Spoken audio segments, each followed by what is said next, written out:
Welcome to Kalamazoo Lively Arts, the show that takes you inside Kalamazoo's vibrant, creative community and explores the people who breathe life into the arts.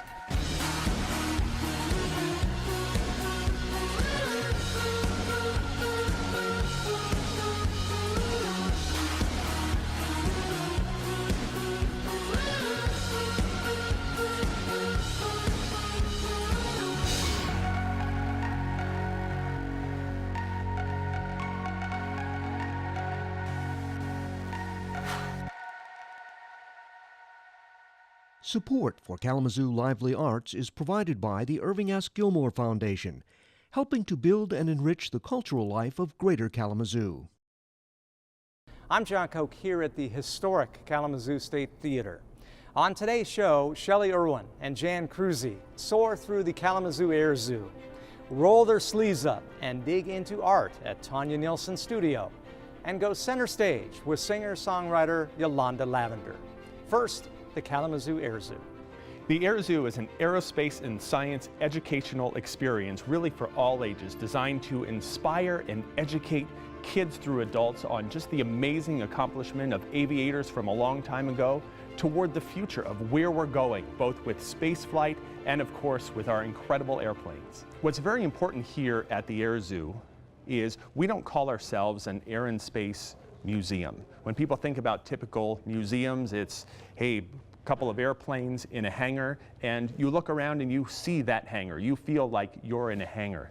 Well, what we've done is we've instituted the element of art into every piece of the experience because we wanted to take people out of the museum. We wanted to put people into the world of aviation. So when you come into our main exhibit hall, you'll see an 800-foot long by 32-foot high mural painted by Rick Herder that shows the entire history of flight, from the early balloons to the barnstormers, the World War I era, World War II era aircraft, all the way up through space flight with the International Space Station. When it was completed after about 14 months, it took two people 14 months to complete, it was the largest indoor mural in the world. It took about 200 or so paintbrushes that they went through in order to do that. But we went even further than that. If you come and you look at the floor of the museum, that was also designed to be part of the entire experience. We had a person come in and he painted 45-inch by 45-inch squares, designing that exhibit floor, which were eventually blown up, made into vinyl, and laid down on the exhibit floor. So when you're over looking through some of the World War I airplanes, you feel like you're on an English airfield. When you go over to the space side, you feel like you're being encompassed into the universe. So again, it's all designed to create this experience so people don't say, I walked into a museum. They say, I am part of this entire experience, living the aviation and space experience.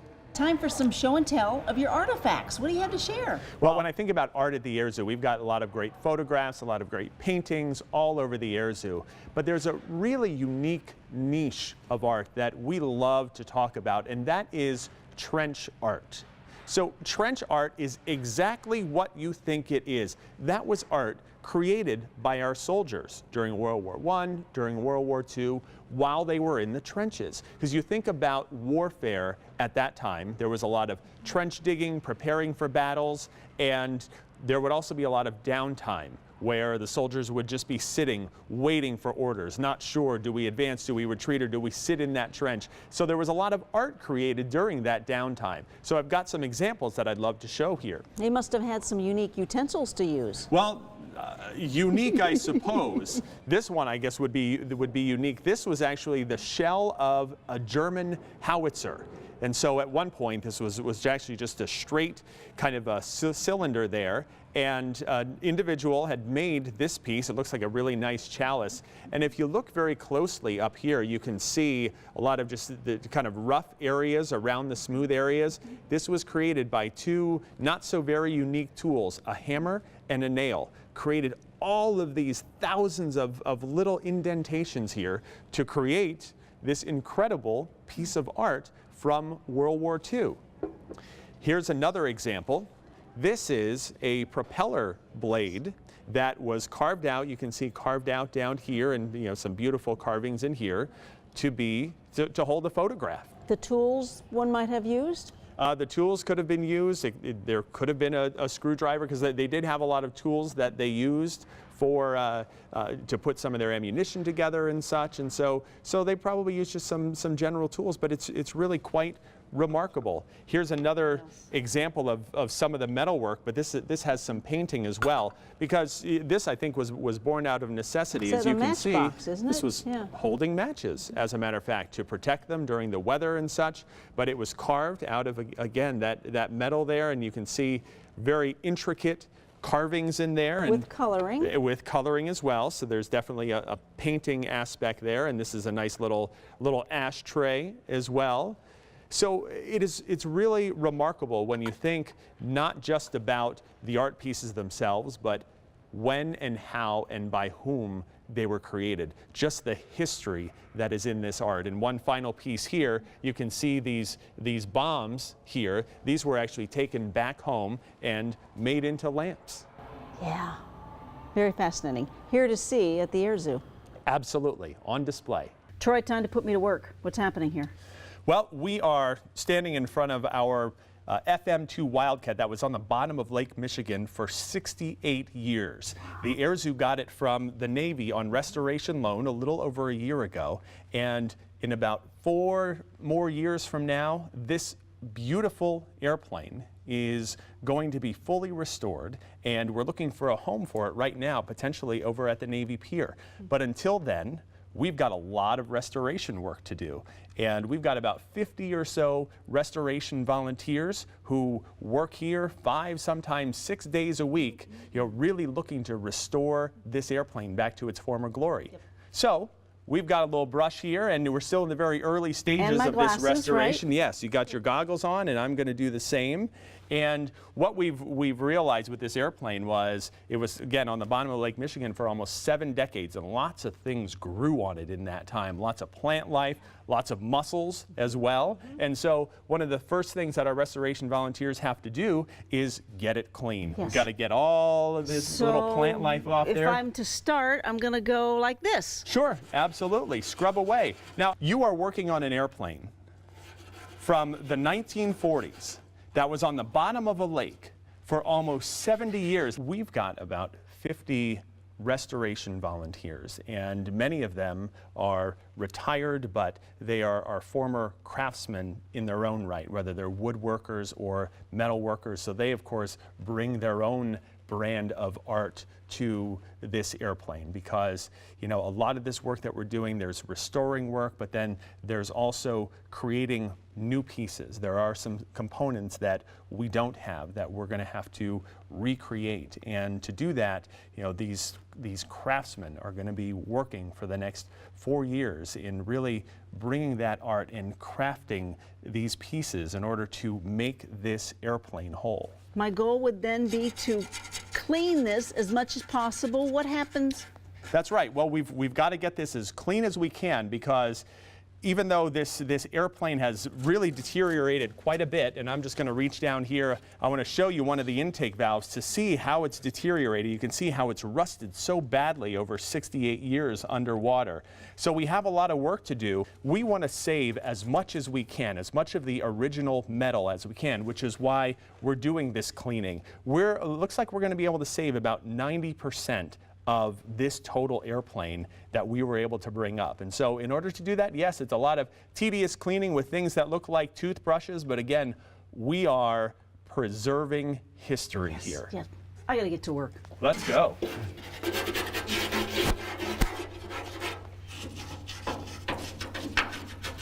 Shelley, what are some of the most unique things you saw at the Air Zoo?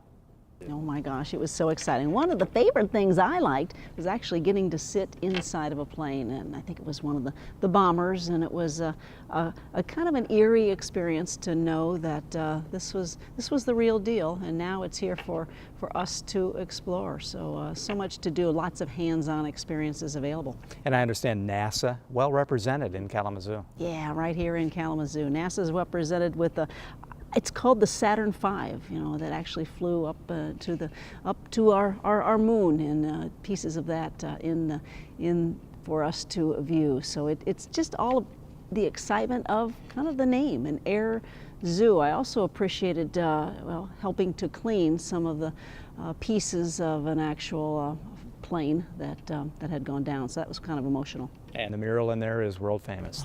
Thank you very much, Shelley.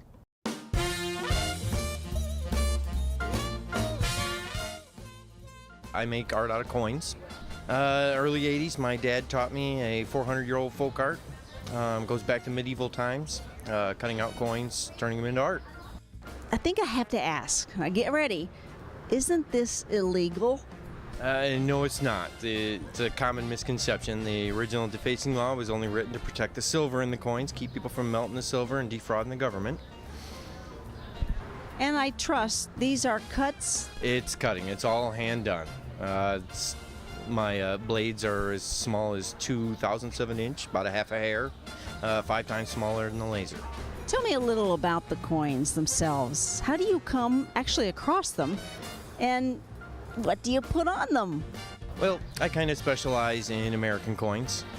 Most coin cutters do all different kinds of foreign coins, don't specialize a lot in the American stuff. I specialize in the American coins and making jigsaw puzzles out of them. I use mostly uncirculated coins I get from collectors directly from the U.S. Mint here and there.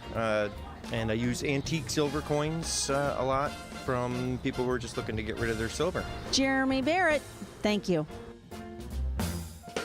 Next, let's watch Jan Cruzy explore Tonya Neilsen's studio and her mixed media work. I was always the one in the family that knew how to draw. And we raised 5 children, and when the youngest one went to middle school, I said, I would love to try this art thing instead of get a job, real job. And so I started in 2002 and started painting, and I took my first piece into a little shop in Vicksburg named Coco's, and she was very kind to me, and I'm sure they were rough and not very well done, but she took me, and I started there, and I started selling, and now almost 12 years later, it's just kind of bloomed. Okay, tell us how we get started here. Well, how I begin. I didn't know I was going to get dirty. I'm not going to now, am I? No, you're okay, not. All right. You're not. How you would begin to get the texture that you want is what I like to use is a piece of masonite that is not completely flat. Mm-hmm. I like it with what I call teeth. Texture. Right. Yeah. So this will hold the plaster. Okay. It will keep it from chipping off. So okay. I do basically. I just begin like that, and it is messy. It is messy. So it's like frosting a cake. And so I'll do a huge piece okay. until I get it completely covered. With plaster. With plaster, and then I begin the design. And Now, does this have to dry first before you start the design? No. It's wet? Yes. Okay. It's wet.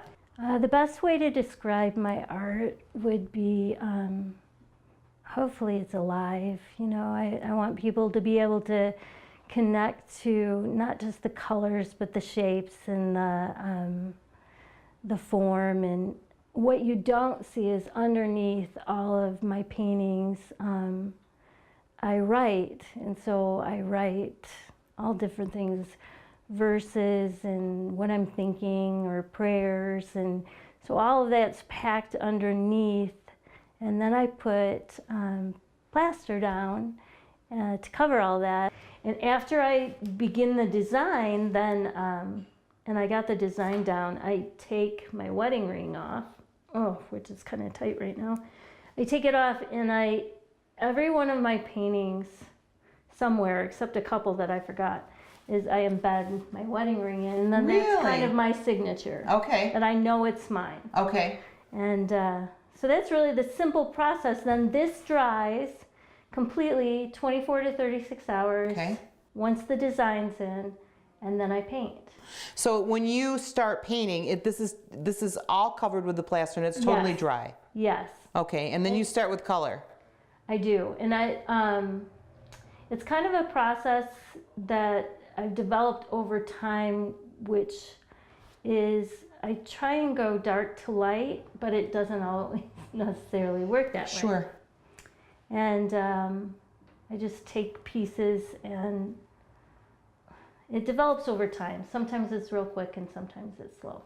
Back in September of 2010, I really wanted to be in the art prize. I had went to the art prize and I walked around and I thought, I don't want to just go to the art prize. I want to be in the art prize. We made it in a barn on 34th Street. It was my husband's aunt's house, and she graciously gave up the space, and the grandkids would come over there and play inside it. And so it was really a family effort. I put all the clocks on myself just because I, as an artist, wanted them a certain way, except for the inside of the O. One of my daughters helped me, and she did a great job. Now, how easy is this to do, actually? I mean, it seems like it's a little stiff. I mean, it's not. Oh, it is. It's kind of like, it's not, you take the plaster and you put it on the board and you're done. It really takes, I can feel that it really takes some effort, you know, to do this and to make sure it's, you know, covers the piece and it's covered and it's pliable. If I was doing an 8x10, you know, this could take hours. No, well, you're limited by the drying time. So you have workable time, maybe an hour. This is pliable for an hour and then it turns hard? It will begin getting hard and then you can't really change it. So if you mess up, it's kind of permanent. Unless you scrape the whole thing off and start it over. But, right. Okay, so it is kind of permanent. Yeah. So once you do this is really a no-brainer because all you're doing is putting plaster on this Right. board. So this is really like if you want to get out your frustrations or if you've had a bad day and you're really working hard, you know, you can get this covered, but you have to do it within the hour because otherwise it'll be dry. Right. Okay. An artist friend of mine in Vicksburg that did art for Kalamazoo Gazette, I mean, he did animals, but he told me once after I'd sold like 130 in 1 year, he said, do you know in my whole career I've only sold 5 pieces? And I said, it really left me jaw drop because I didn't realize I was doing so well. I didn't realize. I just thought, oh, this is normal, everybody does this. So it's a grace from God. He's been kind to me. Jan, the most obvious question is, where did she get all these clocks? You know, it's funny, Friends, she put the word out what she wanted to do. She had it in her mind about what she wanted to do for Art Prize. And so she put the word out to Friends. Friends collected clocks. We have a mutual friend who knew 2 retirees who said, we have like 70 clocks in our basement. You can have them. So the friend took all the clocks and put them in boxes and shipped them over to Tonya's house, and that's really how it started. And then you have an art prize piece with thousands of clocks, all different shapes, sizes, and no 2 are alike, and that's what made the piece so unique. And what's up for her next? Well, she's going to be in Art Prize again.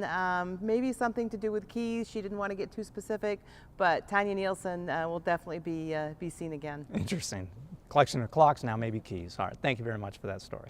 In our third segment, singer-songwriter Yolonda Lavender talks about her craft. Yeah, there we go.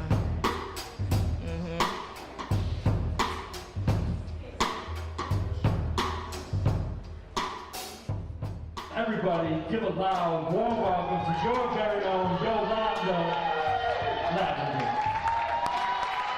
So I started singing when I was 5 years old in my church choir, and just Sundays and lots of music always around the house. My mom is a vocalist, my grandfather, my dad really interested in music as well. I did school choir when I was a senior in high school. And then it really never was like a huge thing to me outside of church and then what I did, you know, just as a hobby. And so then in about probably 2006, my cousin Kevin Lavender, who is the CEO of Truth Tone Records, you know, came to me and said, I'm creating this independent record label, and, you know, why don't you be a part of it? So my first encounter as like a professional musician was in the studio. I remember the first time I went in and, you know, got a chance to like hear my voice on a record, and I just been hooked ever since. So yeah, I would say about 2006 was the start of my professional career. Okay, so we'll talk about stage presence. So like 75% of stage presence and performing is your confidence level. And so what that looks like is just, you know, going onto the stage with confidence. Like shoulders back. Absolutely, maybe absolutely. A smile. Head up. Absolutely. Even when you're walking up to the stage, like, you know, owning it, making sure that people that are watching you know that Demonstrate it for me. you're gonna go up there and do something. So, you know, let's say they call me up and then I just kind of, you know, I'm here and I'm ready. So, you know, approaching the stage is a huge part of it as well. My first piece was a song called Heaven's Key, which I actually didn't write, but it was like the first song that I sang, which was like the tipping point. You know, once I heard my voice like on the record, it was just like, oh my goodness. And so the first piece that I wrote though, was a song called My Man, which took on like an entirely different meaning than what I, you know, originally thought it was, even when I was writing it. And then I would say that my favorite piece would probably have to be a song called Favorite Key, which is like my letter that I wrote to music, just explaining like why I love it and appreciate it so much. And just like the dynamics and relationship between myself as an artist and actually, you know, music, like as if it was a person. I'm singing, you know, all these things about the reasons why I just love and appreciate music so much. So Favorite Key would be my favorite song. You know, once I'm on the stage, I want to make sure that I'm not giving any, I call them disclaimers. So even if my throat is on fire and I'm sick today and I really shouldn't be singing, no one should know that. So that's a part of the confidence piece too. And then I think, you know, making sure that the audience is able to see you, definitely. And then really being intentional, or being able to discern whether or not should I look at them, should I keep my eyes closed, just kind of depending on like a mix of how you might be feeling at that moment, and then also if you know, notice someone in the audience that is really intently looking at you the entire time, maybe you want to make sure that you look at them. So teach me to position me. Okay, so let's say you're here. Okay, you're on the stage. There's my audience. Yep, there's your audience. So shoulders back. Shoulders back, and just be smile. comfortable. Here we go. Chin back a little bit. Comfortable, just kind of scan the audience. You're looking to just see, you know, what kind of crowd you're working with. Bring the microphone up to my voice. Absolutely. Yep. So, you know, you got to determine early on, are you going to leave the microphone on the stand? Are you going to take it off at some point and actually use it in your hand? And then also just kind of making sure that you notice, like, is anyone actually just kind of looking directly at me? Do I look above the heads? So that's another thing that you can kind of discern. Like, should I look at some people in the eye, or other people, you know, just kind of look past? Like, look at that girl right there. Yeah, absolutely, absolutely. Yeah, so it's an art to it, because you got to be able to kind of like think through all of this while you're on the stage before you even start to like sing the first note. So yeah, there's an art to it for sure. Want to sing a duet? Sure, let's do that. Shelley, how would you best describe Yolonda's performance style? Oh, she's engaging. She connects with her audience. She's passionate about her style, which is boy, I guess she's a little bit of blues, she's a little bit of rhythm, she's a little bit of jazz, but she has her own style, and she'll admit that. And I understand she's very active in so many ways in the community. Yep, she is involved with the Black Arts Cultural Center. She also is a mentor for youth. She believes in taking youth and serving as a role model, and invites them to her center and more. So she is she finds places where she entertains, where young can witness the talents that she has, and I mean, she has it all, her act together, as they say, and she's very inspiring to the young and, of course, the young at heart. Great performer and person in Kalamazoo. Bet. Thank you, Shelley.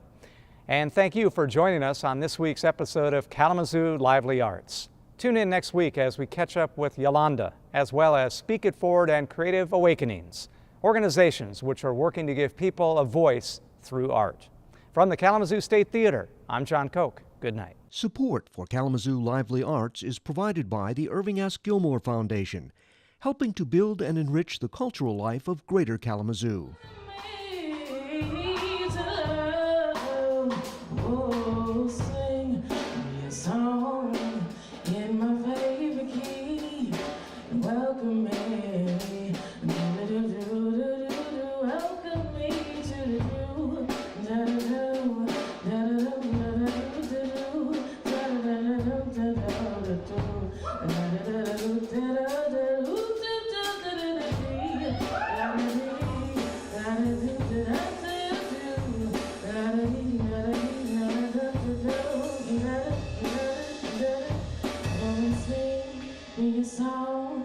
In my favorite key, welcome me to love.